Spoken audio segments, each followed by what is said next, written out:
के लिए डेल्टा 0.5 है। इसके बाद हम समझते हैं कि हर एक बिंदु परिवर्तन के लिए प्रीमियम में 0.5 से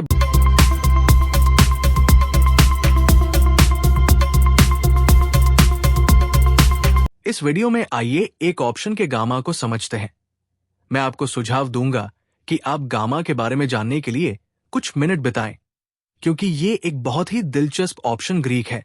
जैसा कि मैंने पहले उल्लेख किया था कि अंडरलाइन परिवर्तन की दर के संबंध में डेल्टा के परिवर्तन की दर को एक विकल्प के गामा के रूप में कुछ द्वारा कैप्चर किया जाता है।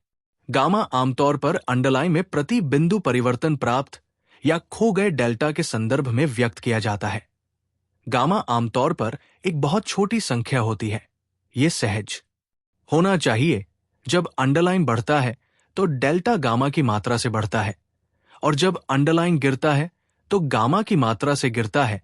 क्या यह भ्रामक लग रहा है? मुझे आपके लिए इसे समझाने के लिए एक उदाहरण देना चाहिए। इस पर विचार करें। निफ्टी 17,700 पर ट्रेड कर रहा है। 17,700 पर एक कॉल ऑप्शन है। स्पष्ट रूप से आपको पहचानना चाहिए कि यह एक at the money call option है, इसलिए मोटे तौर पर डेल्टा लगभग 0.5 है। आगे मान ले कि इस ऑप्शन के लिए प्रीमियम 275 है। ऑप्शन में 0.0006 का गामा भी है। अब यदि आप निफ्टी में 200 अंकों की गिरावट की उम्मीद करते हैं तो आपको क्या लगता है कि नया डेल्टा क्या है? सबसे पहले ये एक एट द मनी कॉल विकल्प है, इसलिए इसके लिए डेल्टा 0.5 है। इसके बाद हम समझते हैं कि हर एक बिंदु परिवर्तन के लिए प्रीमियम में 0.5 से बदलाव होने की उम्मीद है। हम कुल 200 अंकों की गिरावट की उम्मीद करते हैं, जिसका अर्थ है कि प्रीमियम में 0.5 से बदलाव होने की संभावना है। 200 को गुणा करें, जो मोटे तौर पर लगभग 100 अंक है। नया प्रीमियम पुराने प्रीमियम में से प्रीमियम में बदलाव घटाकर होगा, जो 275 से 100 घटाकर होगा, जो 175 है। बेशक अंडरलाइन में परिवर्तन के साथ डेल्टा को बदलना होगा। हम जानते हैं कि इस ऑप्शन का गामा 0.0006 है, जो हमें बताता है कि अंडरलाइन में हर एक पॉइंट परिवर्तन के लिए डेल्टा को 0.0006 अंकों से बदलना चाहिए।